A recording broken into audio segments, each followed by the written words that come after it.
I am happy to report that violent crime for the Sheriff's Office has decreased by 19% and property crime has decreased by 8%. And the Winston-Salem Police Department is reporting that in 2023 they had 42 homicides, followed by 29 in 2024, and thus far year to date they've had 4. In total, WSPD reports that in 2023 they had 1,768 violent crimes.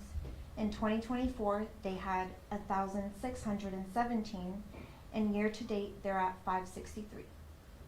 If you have any questions, please contact media@fcso.us. Thank you. Thank you.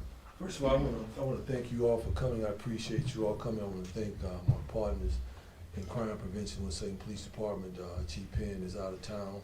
I want to thank him for the work that we do collectively together. I want to thank the men and women of the WSPD, Chief Diamond, Captain Swain, all of you all for what you do, as well as the members of the FCSO, District Attorney's Office, and Mr. Joe O'Neill. You know, a lot of things are happening in our community, and as I was sitting and we were going through some of the data, I wanted to share where we are in our community. I know a lot of things are, what I would say, have the possibility for happening in the downtown area. A lot of questions that we get is, well, if you put in resources in the downtown Winston, what about the rest of the area? So we wanted to share with you what is going on, the statistics, and what is the plan for the summer as we move forward.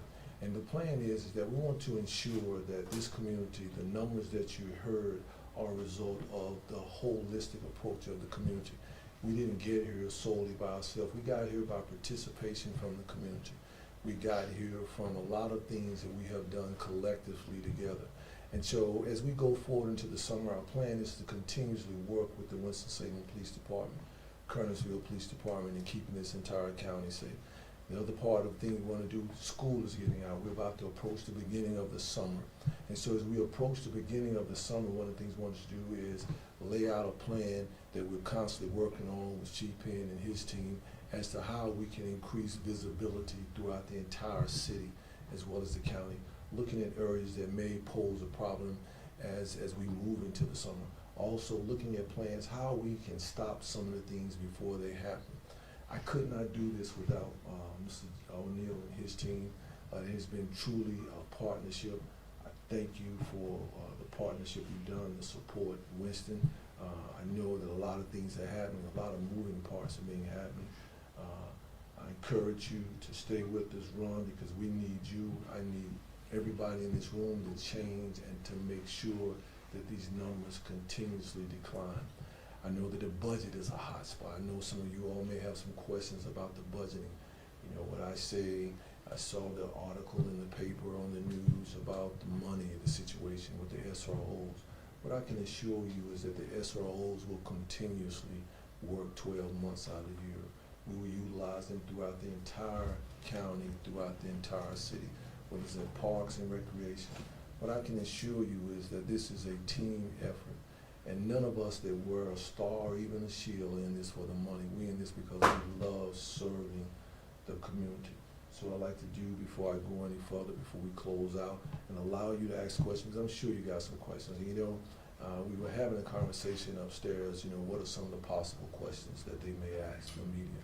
And what I said to my team, I said, whatever they want to ask, let them ask the question. And if we have an answer, we'll have it. And if we don't, we'll get back with them later. So, Mr. O'Neill, without further ado, I appreciate you. Sir. No, thank you. Good afternoon. First, let me say I'm delighted and honored to be a part of the crime-fighting team here in Forsyth County, which is comprised, of course, of the Sheriff's Department, our men and women in blue, Kernersville Police Department. I'm humbled that you would ask me to continue to run again. Thank you for that. When most of us, our families go home at 5 o'clock in the afternoon, 5 o'clock on a Friday afternoon, that's when law enforcement is getting ready for their evenings and their weekends. And the job that our city does, the job that our county, our deputies do to keep us safe so that we can put our head down at night and sleep peacefully. It's just amazing. So thank you, Sheriff Kimbrough, for your folks, the city. Thank you for keeping us safe at night, keeping our kids safe and our community safe. There is a lot going on in our community right now. It's obviously very public what's happening over the school system, and that is not what we want to see happen, being in that kind of deficit. But it's encouraging when you hear that crime is down in this community. They're doing a great job, law enforcement, of keeping us safe. Over at the courthouse, over the last 30 to 60 days, we've successfully tried 2 murder cases. We've tried child rape cases. We've tried robbery cases.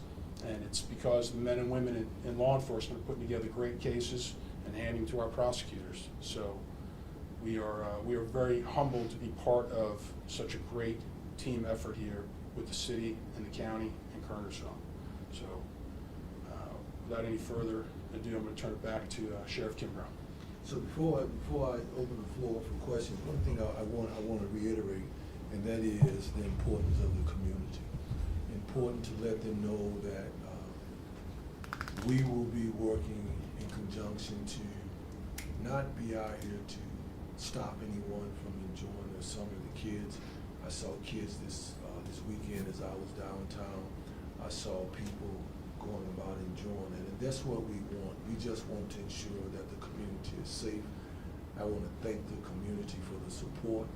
I want to thank you all because, as Mr. O'Neill said, there's a lot of things going on in our community, a lot of negative conversation, a lot of gloom and doom, and I just want to ensure the public and the community that we are stable and we will be here and we will be here to ensure the safety of this entire community. And so with that, I'll be quiet and I'll open the floor for a question or 2 or 3. Then I'll get out of your way, and I thank you in advance. Yes, sir. What specifically is the plan for downtown? You mentioned, and I believe there weren't any incidences this past weekend, but what is the plan? Is it merely just more officers and a heightened presence, or is there something else that you all have in mind to try to maybe divert these folks to do something else besides congregating downtown? So I can't speak for the other plan or convert them somewhere else. What I can speak to is the promise that I made to my partner in crime prevention, Chief Penn. What I committed to him was that I would be here with him as long as he needed me.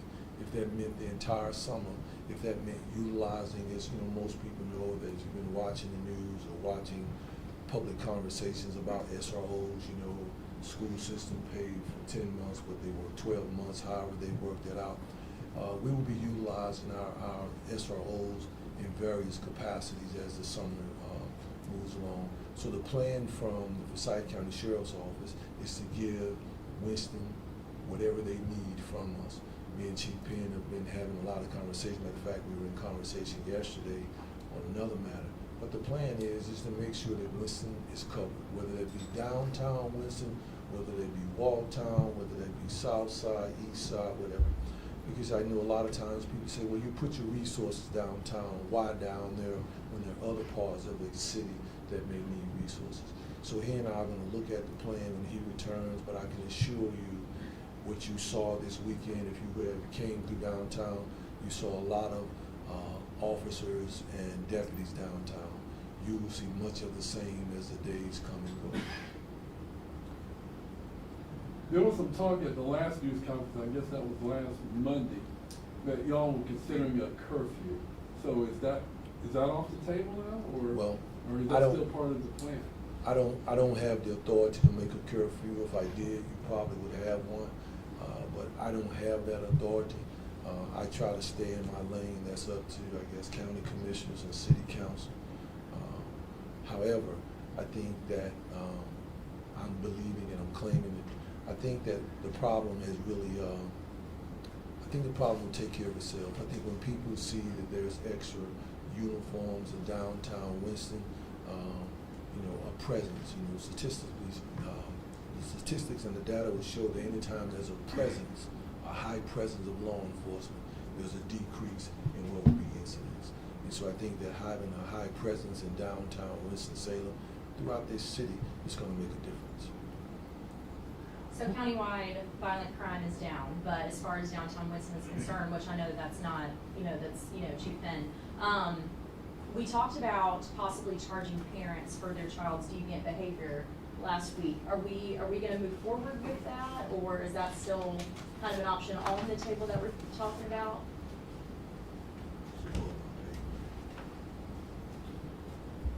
As far as charging parents, I think you saw the city this week began that process. They charge some parents who are allowing their kids to ride ATVs down Stratford Road and on the Greenway. That is certainly part of my plan. I encourage law enforcement to look at those opportunities where we feel the parents are being neglectful and turning the kids loose in the streets where the kids are going to get hurt.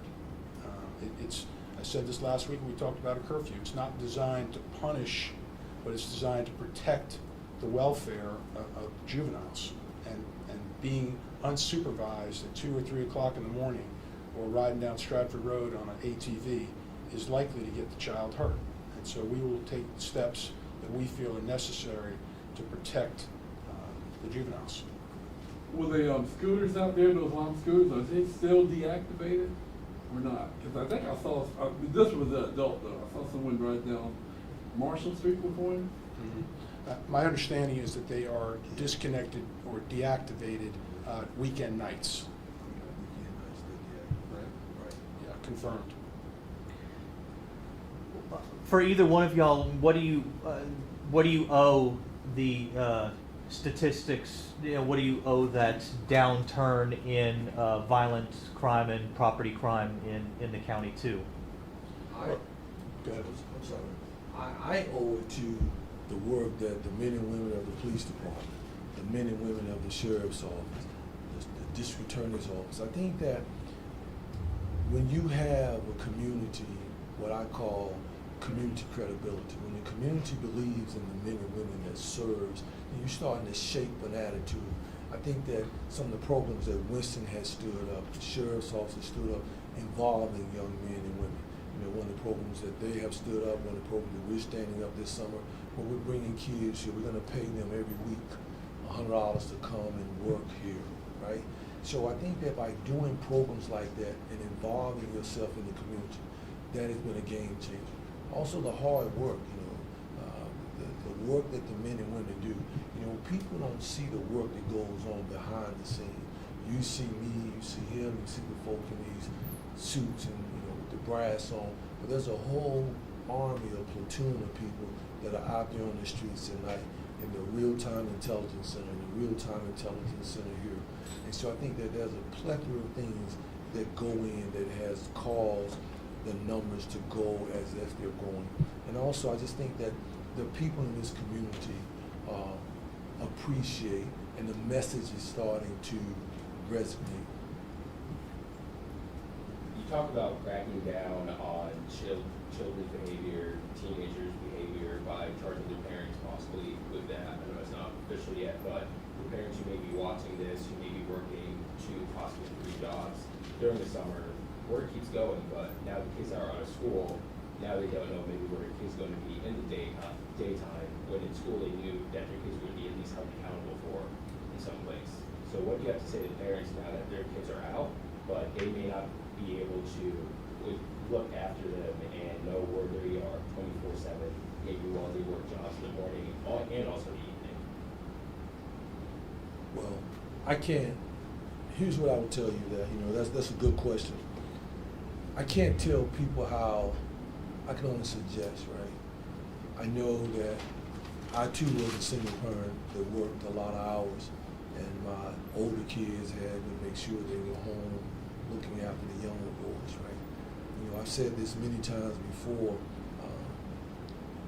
When kids get a certain age, I believe, it's just my belief, so spend it how you want to spend it. I think that when kids get a certain age, we should have instilled a certain code in them, a certain walk of life, a pattern of life, a pattern of behavior. That's just my belief. But what I will tell you is that I cannot, in good conscience, let people who are out enjoying themselves be subject to any type of tomfoolery. I can't let them be subject to any type of would-be criminal activity, right? So I, the police department, the district attorney, we have an obligation to the entire community. And I understand that there are hardships, but at the same time, every decision creates a condition.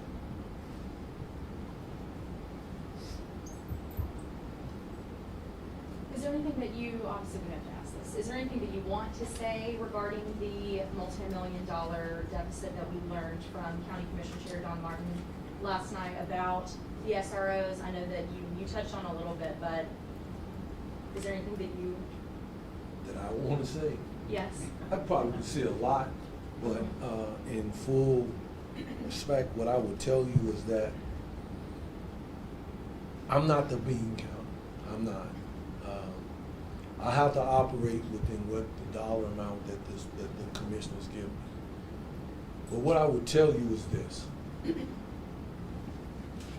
know why you did this to me. But what I would tell you is this, is that the community, there are certain things that have to be at the base of a community for it to stand. Education, the security of a community. You can't have a thriving community if the community is not safe. You cannot. You can't have a thriving education system if there's an issue in our schools. You can't. What I will tell you is that anytime there is low education, there is high incarceration. These are not Bobby facts, my friend Google. These are statistical data. What I will tell you is that all I can do is ask for the money, you know. And I have this conversation all the time. I answer to the people and God. I don't bite my tongue. I'm never going to do that. I'm too old. All I'm going to tell you is that some things don't make good sense. S-E-N-S-E. It makes good sense, C-E-N-T-S, but it don't make good sense to the entire community. If we can spend money, and I don't know why, but if we can spend money on pickleball courts, when people can't buy dill pickles, we can spend money on collodiums and a lot of other things, then we can spend money on things that matter. And so, I said it before, you don't do me any favors by doing that. You have an obligation to make sure that people in this community have what they need. Bottom line. And it's my job to speak truth. The people elected me to speak truth. And that's why I structure. I don't answer to them. I answer to you all and God every day. And so I've shared my thoughts on that. I'll go next week and I'll share them again. But at the end of the day, they control the money. And that's a good question for them that you ought to ask them. That's a great question that you ought to ask them. Sheriff, I know you said you're not a bean counter, but would you support raising property taxes in the county to get some of the things that you want from the sheriff's office? See, that's a great question. Here's what I would say to you, Mr. is that we as a community, we've got to ask a very good question as a community and know that we're going somewhere that we didn't start at. But the community has to say, what do we want? Do we want to support bells and whistles? Do we want to support things that sustain our community? Do we want to support education? Do we want to support law enforcement? Do we want to support teachers? Do we want to support the things that attract you to this community?